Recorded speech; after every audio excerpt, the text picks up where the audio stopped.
ജെറമിയ 7:23. നാം പലരോടും ആലോചന ചോദിക്കാറുണ്ട്, അഭിപ്രായങ്ങൾ ചോദിക്കാറുണ്ട്.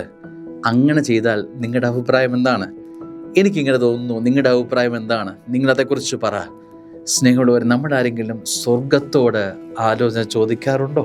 കർത്താവ് പറയുകയാണ്, ജെറമിയ 7:23, ഞാൻ നിങ്ങളോട് കൽപ്പിക്കുന്ന മാർഗത്തിലൂടെ ചരിക്കുവിൻ, നിങ്ങൾക്ക് ശുഭമായിരിക്കും.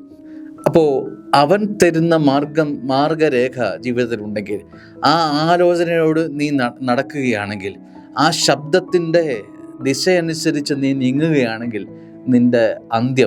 നിന്റെ യാത്രയുടെ അന്ത്യം ശുഭകരമായിരിക്കുമെന്ന് വചനം പറയുക. ശുഭം, അത് അനുഗ്രഹം നിന്റെ ജീവിതത്തിൽ എത്താൻ അവൻ പറയുന്ന വഴി ജീവിതത്തിൻ്റെ വഴിയാക്കി മാറ്റുക. ജീവിതത്തിൽ നടപ്പാത അതവൻ്റെ സ്വരത്തിന് ഒപ്പിച്ചതാണെങ്കിൽ നിന്റെ നടപ്പ് ശുഭമായി തന്നെ തീരും. വചനം ജീവിതത്തിൽ അനുവർത്തമാവുക തന്നെ ചെയ്യും. ആമേൻ.